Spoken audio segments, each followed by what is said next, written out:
Bueno, pues supongo y espero que os habrá gustado la película. Y a mí una cosa que me gusta mucho de esta película es que ya en el título te está diciendo mucho más de lo que te dice. No sé si sabéis lo que es un Deus Ex Machina.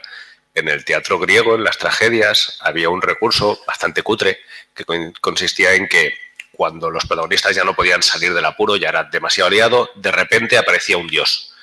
Y un dios que era un sistema de poleas y literalmente era con una máquina bajaban a un actor que hacía de Zeus o de quien fuera y le resolvía el asunto y todo está ya arreglado. En literatura también ocurre, o sea, cuando alguien de repente, pues el escritor se inventa algo que de repente no tiene mucho sentido y está sacado de los pelos para salvar a los protagonistas, es esto, es un Deus Ex. En fantasía pasa mucho con los magos. De repente llega un mago, hace un hechizo y ya está todo arreglado.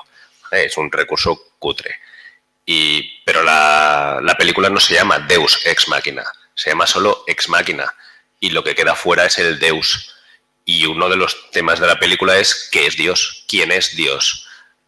Por un lado está Dios es el que nos creó a nosotros, pero por otro lado lo que dicen de en el momento en que creas inteligencia artificial, de alguna manera nosotros somos dioses. Pero también está la lectura contraria. Estamos creando un Dios, estamos creando a alguien que es superior a nosotros, es más inteligente, es más fuerte, es superior a nosotros. Por lo tanto, Dios queda fuera del título porque no nos está diciendo quién es Dios. De hecho, nos está planteando la cuestión de qué es Dios e implícitamente la de qué es ser humano. Pero también está la otra lectura. Ex machina literalmente significa fuera de la máquina. Y lo que nos está planteando durante buena parte de la película es la noción de humanidad. Hay un momento en el que Ava dice que ella lo que le interesa es básicamente estudiarnos, es ir a una estación, a un cruce y mirarnos. Somos un poco como un entomólogo. Ahí hay una cosa graciosa que dice que en Deus Ex Machina, Deus se queda fuera. La serie que os hablábamos antes de Alex Garland es Devs, es Deus. O sea, es Devs, pero es un poco spoiler, pero es Deus en realidad. O sea que él ha hecho ya las dos partes, Ex Machina y Deus, que también es interesante eso, saberlo. No nos hemos sacado tampoco de la manga esto de Dios y tal, porque es toda la lectura prometeica un poco. Bueno, hay un momento que dice explícitamente que es prometeico. No sé si sabéis que la novela Frankenstein, el título original era Frankenstein o el moderno Prometeo. Y en realidad está jugando un poco con esto porque en el fondo Frankenstein va de un hombre que crea vida sin necesidad de mujeres. Y Ex Machina va de un señor que crea una máquina que es una mujer, con lo cual ya no las necesita. Que Kyoko sea una mujer guapísima y muda es muy representativo de un concepto de la masculinidad. Bueno, esto no lo hemos hablado muchas veces, o sea, la aparición en numerosas obras de ficción de mujeres guapísimas que no hablan, o sea, es que desde el planeta de los simios hasta un montón te las encuentras. Entonces, claro, en el momento que tú como mujer o yo en su momento como chica, cuando me di cuenta, pues te hace pensar mucho, es decir, bueno, ¿dónde hemos quedado? De lo de Frankenstein hay que hablar del efecto Frankenstein, de que es algo que hablamos también en literatura y bueno, pues también en ficción, en series y en películas, muchas veces, que es el miedo a lo que hemos creado. Ese miedo a la tecnología, que en un sitio como este yo creo que cobra especial importancia. ¿De dónde viene realmente? O sea, el miedo a la tecnología, en el fondo, es el miedo a Dios. O sea, si te pones a analizar por qué los seres humanos tienen miedo a las cosas que crean que puedan ser superiores a ellos, es porque quizá piensan que alguien, algo, un ser, un ente superior a ellos, pues, bueno, pues nos puede destruir de una manera u otra. Lo que es también una forma de poner, o sea, todos nuestros miedos son muy humanos. Y realmente, si hablamos de inteligencias artificiales, no deberíamos juzgarlas ni intentar comprenderlas desde nuestra lógica humana, aunque las hayamos creado nosotros, porque realmente están como por encima de todo esto. ¿No? Son una inteligencia alienígena, en el sistema de que no es una inteligencia humana. Casi todas las películas de ciencia ficción que aparece una IA, la IA es malvada, se rebela y mata a los humanos, ¿vale? Y pensad en Terminator. Y en el fondo es porque es un planteamiento no solo muy humano tardocapitalista. Somos una sociedad en la que pensamos que si fuéramos tan inteligentes y tan poderosos, obviamente seríamos amorales, seríamos absolutamente racionales y la razón nos lleva a Auschwitz, así que la IA nos mataría a todos. Lo que no tiene por qué ser así, y de hecho lo interesante de esta película es que la inteligencia artificial, Eva, no busca el poder, en ningún momento busca el poder ni tiene ningún interés en tenerlo. Ella lo único que quiere es salir fuera y digamos que explorar. O sea, lo único que quiere es libertad, que eso también pues está bien, que al final, bueno, pues se monta un pollo y mata a humanos, que parece que es inevitable, ¿no? Siempre matar humanos, pero no busca el poder. Lo que busca es eso, simplemente la libertad, querer saber qué siente al salir de la caja, que es muy interesante cuando habla del tema de el test de Mary fuera de la caja, y que es la clave de toda la película. El protagonista cuenta y dice, cuando se es humano es cuando se sale de la inteligencia que hay dentro de la caja, ve el mundo en blanco y negro, sale de su caja de blanco y negro y ve el mundo del color, y lo que siente en ese momento entonces es ser humano. Se habla de sentimientos al ver el color, al ver un mundo distinto al que está encerrado, que es algo que juega mucho la película, ¿no? El quedarte dentro, salir fuera, el vivir siempre encerrado. Y al final de la película, cuando ella sale, es la primera vez que la actriz, el personaje, sonríe. O sea, cuando sale de su recinto, llega al salón y va a subir por las escaleras ya para salir afuera, es la primera vez que tiene una sonrisa de oreja a oreja. Porque en ese momento es humana de verdad. En ese momento va a vivir fuera y va a vivir los colores, ¿no? Digamos, metafóricos. Y si os fijáis, justo antes de salir se pone el traje, se pone unos taconazos, pero cuando sale va sin los tacones, va caminando descalza, va tocando las plantas, va experimentando. Es un bebé que está interactuando con el mundo. Ha pasado de ser solo inteligencia a ser un ser vivo.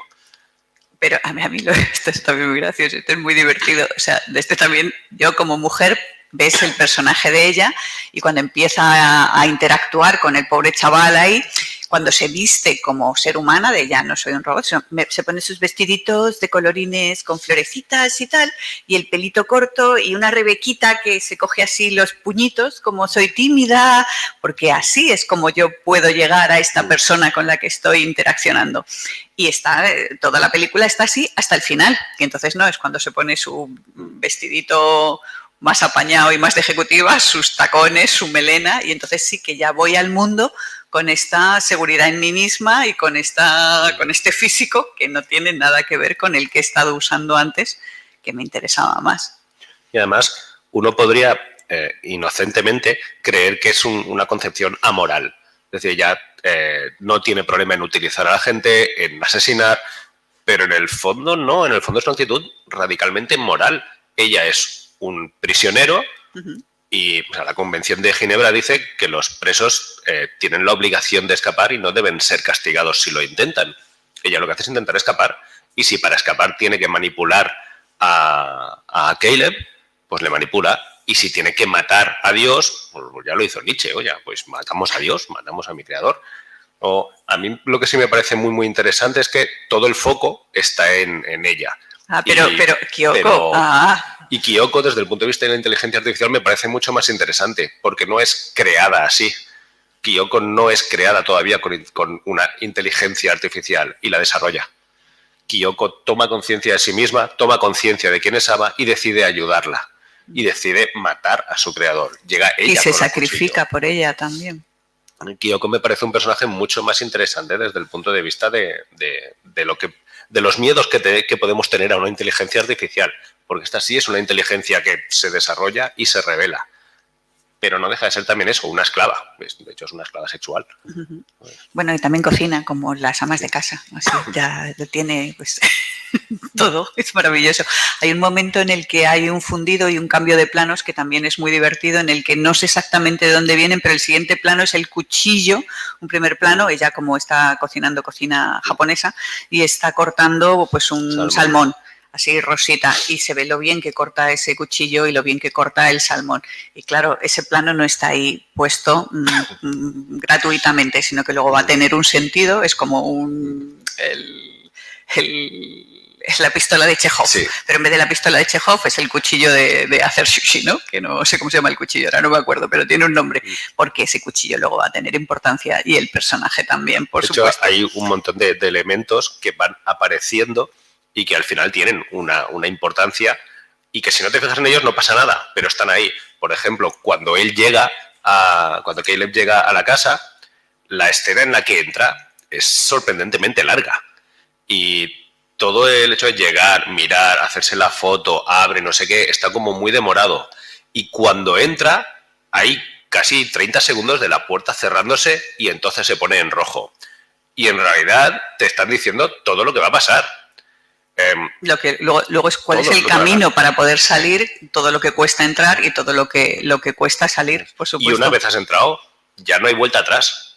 Una vez creas la inteligencia artificial, no puedes descrearla, desinventarla. Una vez se inventa algo, lo que tienes que hacer es aprender a vivir con ello. Otro detallito gracioso también de decoración, estos detalles que parecen pequeños pero que significan cosas, es la decoración de la casa, en la cual pues las máscaras están como muy claras y están en muchas habitaciones, pero yo hasta que no la he visto 2 veces no me he dado cuenta de las calaveras. Hay un montón de calaveras. O sea, hay una que además luego hay algún primer plano que está nada más entrar en lo que es el salón de la pared de piedra, en la mesita hay una así tipo mexicana grande.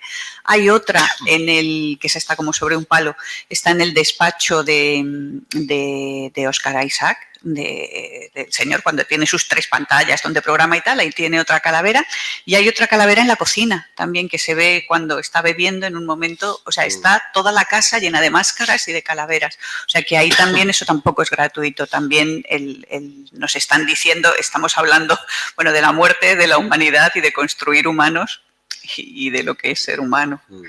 O incluso los nombres, el personaje de Caleb, no sé si habéis leído la Biblia, Caleb es un personaje del Antiguo Testamento y en el momento en que las 12 tribus quieren conquistar Canaán, envían espías para ver si aquello es conquistable y todos vuelven diciendo que no, que ni de coña, que hay gigantes y que no, excepto Caleb. Caleb es el que dice, sí, entremos aquí, tenemos la ayuda de Dios. Claro, Caleb no solo es el que entra en este sitio, sino que además es el que, digamos, libera a esto. Realmente está haciendo la obra de Dios, solo que ya no es el Dios que ha creado, sino este otro Dios. Hay toda una lectura religiosa muy, muy chula aquí. Porque en el fondo es que es Frankenstein, es que es crear la inteligencia artificial, no deja de ser ponernos en el papel de Dios. Por supuesto, es que esa es la clave de todo, que por si no lo hemos dejado claro. O sea, los humanos, al crear algo inteligente, nos convertimos en dioses y las creaciones de los dioses siempre se acaban rebelando contra sus creadores. Que eso también es muy curioso, que siempre se acaban rebelando contra sus creadores. O sea, el ser humano inventa a Dios y lo destruye, ¿no? O la Nietzsche. Pero ¿y por qué? Puede que no. O sea, no... Bueno, se trata de... ¿eres un buen Dios? ¿Por qué la criatura de Frankenstein se rebela contra Frankenstein? Porque es el peor padre de la historia. O sea, bueno, tampoco muy majo no es, ¿eh? Por eso. Pero, y el Dios del Antiguo Testamento, o sea, el del Nuevo vale, pero el del Antiguo Testamento es... uy, ¿no libras a los egipcios? Pues voy a matar a todos los bebés de Egipto. Bueno, es normal que si no eres un Dios de amor y bueno, si eres un Dios, pues como es Nathan, es normal que tengas el miedo a que se te rebelen. De hecho, si fuese Caleb, a lo mejor pues no hubiésemos tenido este final y sería un poquito más feliz. Yo hoy quiero hablar un poco de los actores, que también es una cosa curiosa, y lo que es Nathan, el Oscar Isaac. Para hacer el papel se inspiró, entre otros, vemos claramente que pues puede ser un ¿cómo se llama? El de Tesla, o puede ser Elon Musk. Sí, o puede ser el de Facebook, solo que obviamente cuando se llama Blue Book, su empresa, pues también te viene Facebook a la cabeza, pero se inspiró también en Stanley Kubrick, que era un tipo absolutamente insoportable. Era una persona muy inteligente y muy insoportable y se dejó barba también para parecerse a Stanley Kubrick y ahora viendo los gestos y la manera de hablar, de moverse también, pues realmente le estás viendo a Stanley Kubrick. Sí. O sea, es muy bueno. Lo hace muy bien. Tiene esta actitud de yo estoy muy por encima de ti, pero ahora, como soy buena persona, bajo a tu nivel durante un rato. Y hay muchos momentos que es eso, momentos en los que, pues eso, no, solo quiero ser un amigo y tomarme una cerveza contigo. Y es absolutamente artificial, ¿no? Que no deja de ser un poco como lo que es Ava, que ha aprendido a través de los teléfonos móviles, ha aprendido a interactuar, a poner caras, a expresiones, a leerlas, solo que ella sabe fingirlas bien. Y a fingir ser humana, que eso también, por eso las escenas también son muy importantes. Lo que hablábamos antes, decíamos cómo se viste, pero simplemente el vestirse, el fingir ser humano, y también el cómo ella sabe ser sexy, ¿no? Que es muy gracioso cuando se quita la ropa muy despacito y lo que vemos después son pues el robot en sí, pero aún así pues resulta sexy. O la escena en la que por primera vez se pone las medias, cuando estamos acostumbrados como espectadores a ver ese tipo de planos muy sexys de una mujer que con la pierna, primer plano, se pone una media finita, y aquí lo que se pone es una especie de media de lana, un calcetín blanco, que no hay cosa menos sexy, y sin embargo tiene su sexicidad. Y juegan también con el valle inquietante cuando se quita, no las medias, se quita la piel de las piernas, claro, y queda solo el esqueleto. Y es la típica escena que hemos visto 1000 veces de una mujer quitándose las medias, pero se está quitando la piel. Y parece humana, pero no es humana. Aquí de lo de, ¿qué es el valle inquietante, Sergi? ¿Qué es el valle inquietante? Bueno, supongo que en esta facultad lo sabréis, pero es esta sensación que se supone que tenemos cuando vemos algo que parece humano, pero no lo es. Es un poco como la idea del doble, ¿eh? Que Freud hablaba del Unheimlich, que es esto, cuando ves a alguien que parece, pero no es. ¿Sabes la típica peli de zombies de esa ya no es tu madre? Pues físicamente es tu madre, pero ya no es tu madre.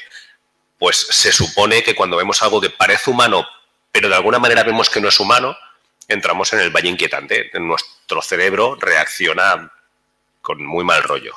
Y aquí, en cuanto a la peli, el jugar con ideas inquietantes lo hace constantemente y está muy bien hecho. O sea, en el primer momento que aparece el protagonista, antes de que nos cuenten nada, y se quita no sé si es la camiseta o la camisa, pero se le ven las cicatrices en la espalda, con lo cual tú dices, ¿por qué esa persona tiene cicatrices en la espalda? Empiezas a pensar, oye, y si no es humano, y más cuando cuenta que tuvo un accidente muy grave, que sus padres murieron y que él sobrevivió. Dices, bueno, pues quizá no es humano, o sea, lo piensas tú, porque también los referentes cinematográficos con los que juegas, pues muchas veces tratan de esto, y lo piensa el personaje, que obviamente en un momento dado, que también es una escena muy inquietante, cuando se abre los brazos de la vena para ver si él es humano o no lo es. Es el momento en el que el personaje piensa, espérate, ¿y si me han dicho que yo estoy aquí para hacer el test de Turing?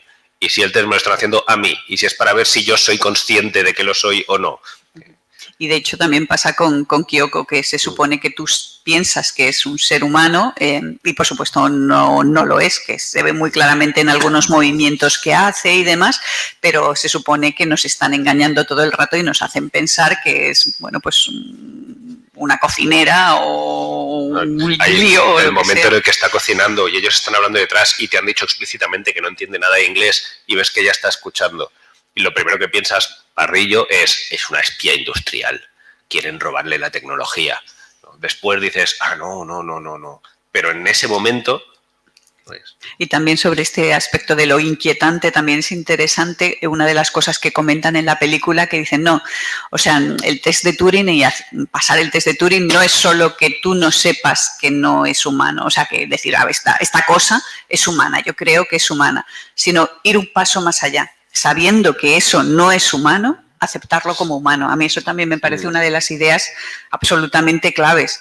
Y luego también está la escena que nos recuerda mucho a Blade Runner, en la cual la que empieza a preguntar preguntas al protagonista es Eva, le empieza a preguntar a él y parece tal cual el test que hacían en Blade Runner, que ahora no me acuerdo cómo se llamaba.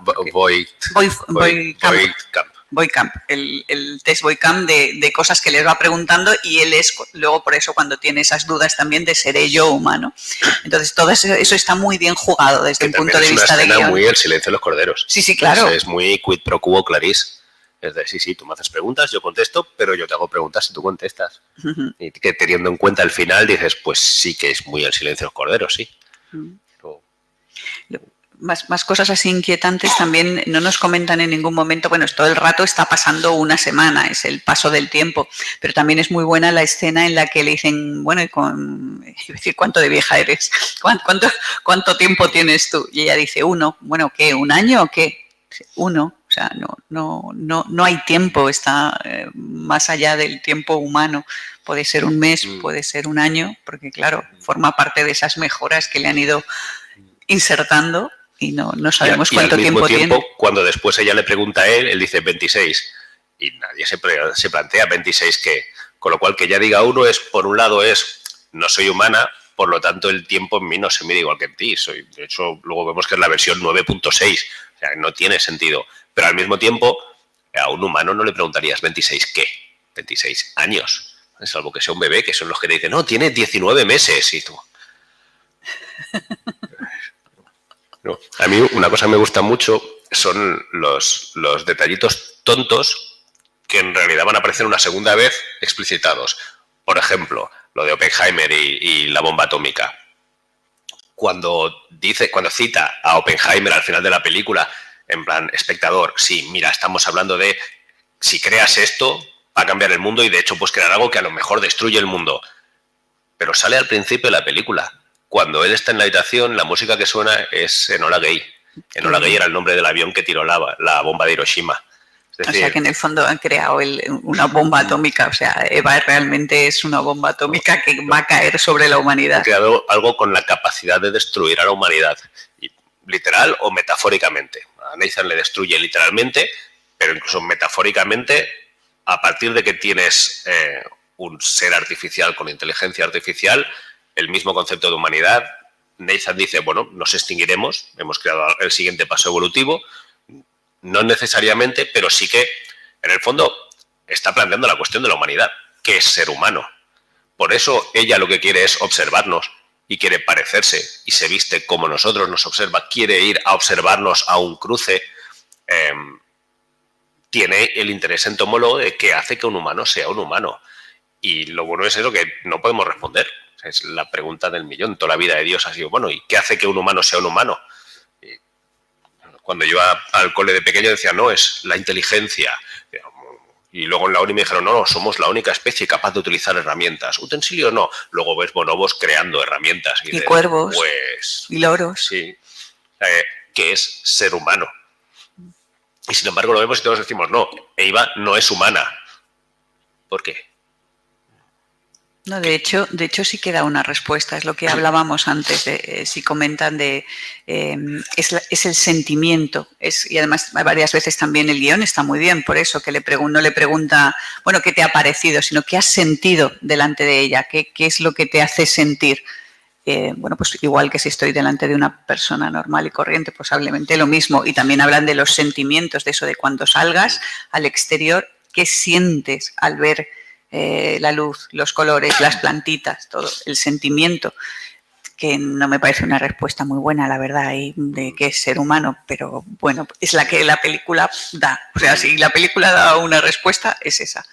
Habla de sentimientos.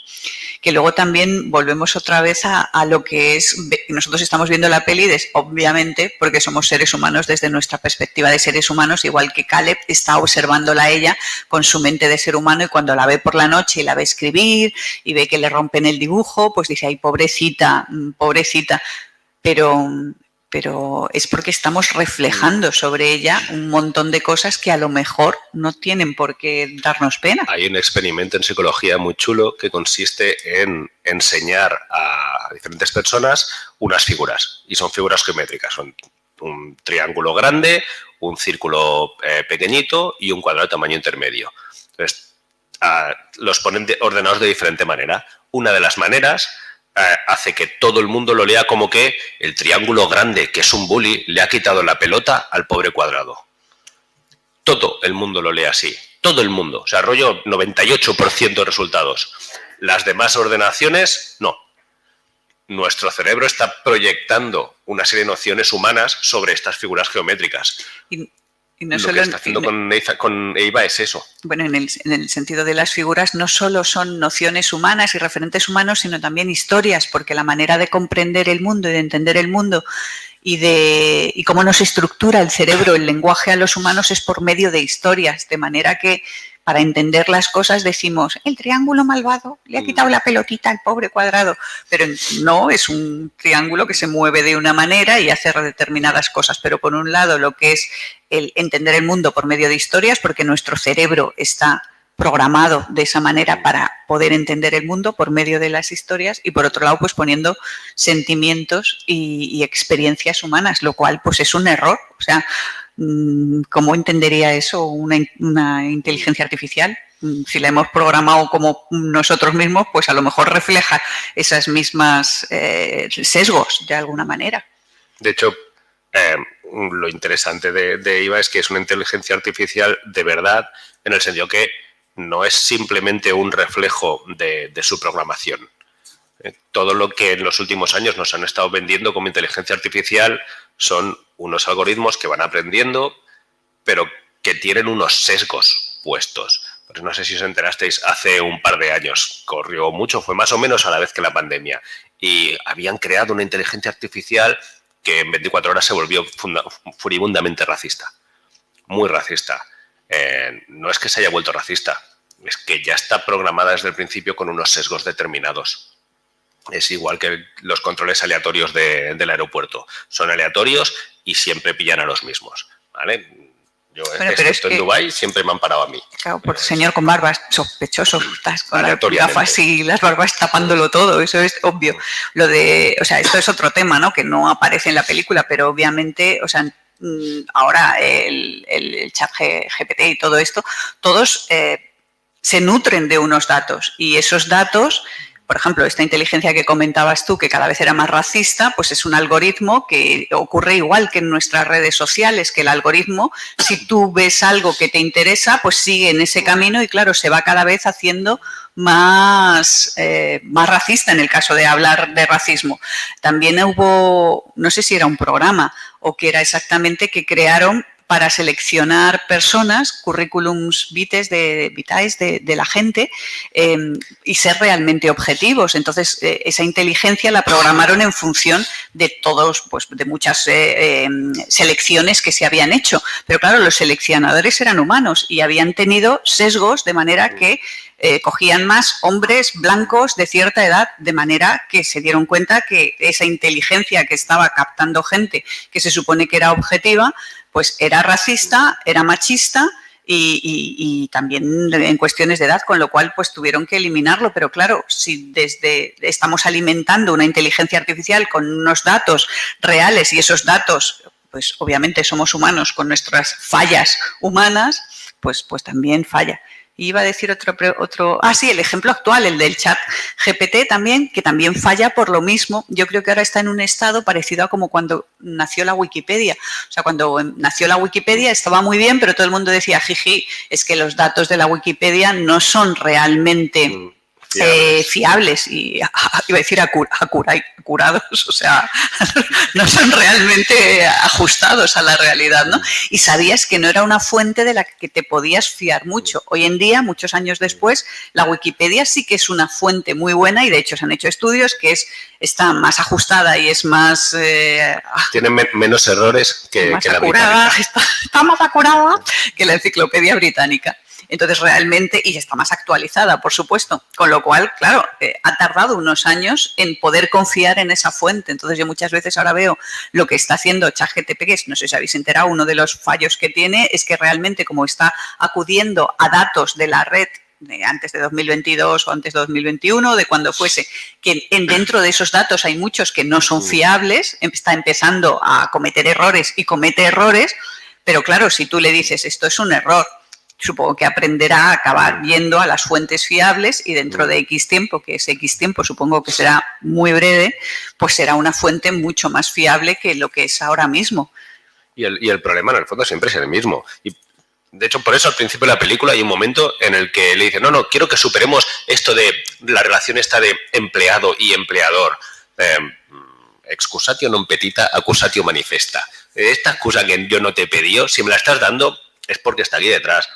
El modelo social que tenemos está ahí y en esto pasa. Vale, irá aprendiendo, va a eliminar determinadas Pero si hay un dueño que es una empresa con unos intereses... Bueno, eso obviamente. Es lo que ha pasado con Twitter. O sea, Twitter, desde que lo compró Elon Musk, de repente tiene muchos más nazis que antes. O sea, muchos más. Si el dueño permite que se nutra de esto, pues... Bueno, y no nos olvidemos que no me acuerdo qué porcentaje exacto, pero el ChatGPT ahora es Microsoft quien está detrás mayoritariamente, el socio mayoritario, el que puso una cantidad brutal de millones de dólares para investigar y para que se desarrollase y para que llegase a ser lo que ahora es, que es, no sé si lo habéis probado, pero es fascinante, o sea, es genial, o sea, puedes mantener conversaciones, ¿vale? Sí, entonces falla mucho, pero si tú le dices exactamente por dónde tiene que ir, funciona súper bien. Yo lo estoy usando a modo de documentación para no tener que volver a leerme un libro que vi hace siglos. Oye, resúmeme los puntos más importantes de no sé qué, te lo resume perfectamente, sácame una conclusión, te la saca. Y si tú además le guías diciendo, actúa como un académico, actúa como un informático, actúa como un, no sé, publicista. Entonces, las respuestas que te da son distintas. Ya no es solo que tenga un estilo distinto de hablarte, sino que realmente la información que te proporciona es distinta. Y las apps que están surgiendo, que lo están cruzando, o sea, son brutales. O sea, yo que soy muy fan de Excel, por ejemplo, claro, en Excel, pues para coger aquel archivo y ese otro que tengo aquí y el buscar V, o sea, yo me volvía loca para que la fórmula funcionase y que ahora le puedas decir, tengo dos archivos, uno se llama así, el otro así, quiero que en la tercera columna me aparezcan no sé cuántos y que te lo haga sin necesidad de tener que saberte la fórmula de Excel, aquella que era tan complicada. O sea, para mí eso es, bueno, absolutamente maravilloso. Entonces, no voy 10 años más allá, voy dentro de 3 semanas. O sea, esto aprende a una velocidad brutal. Yo creo que el miedo que tenemos todos, en el fondo, es el miedo del capitalismo. Es el miedo de, ¿y si el dueño de esto es un cabrón? Lo que puede hacer es la bomba atómica. O sea, con la energía atómica podemos tener centrales nucleares. Y a lo mejor un día de estos de verdad tenemos fisión. A lo mejor. Pero también podemos tener bombas que pueden destruir el planeta. Y bueno, pues imaginaos que el dueño del proyecto Manhattan hubiera sido Elon Musk o Donald Trump. Pues yo creo que es eso. Bueno, lo va a cambiar todo. Que hay que dejarlo aquí, ¿verdad? Son las 2. Muchas gracias por haber venido. Espero que os haya gustado la peli y os lo hayáis pasado bien. Y para reflexionar, qué es lo que queda. Luego estas pelis son simplemente una excusa para reflexionar sobre temas que realmente, bueno, están ahí, nos van a comer vivos con alegría. Así, tal cual. Y a lo mejor no es una metáfora. Claro. Bueno, pues, gracias. Muchas gracias también a vosotros. Y esperamos poder engañaros para que vengáis aquí más veces a hablar de más cosas. Estaremos encantados. Sí. Gracias.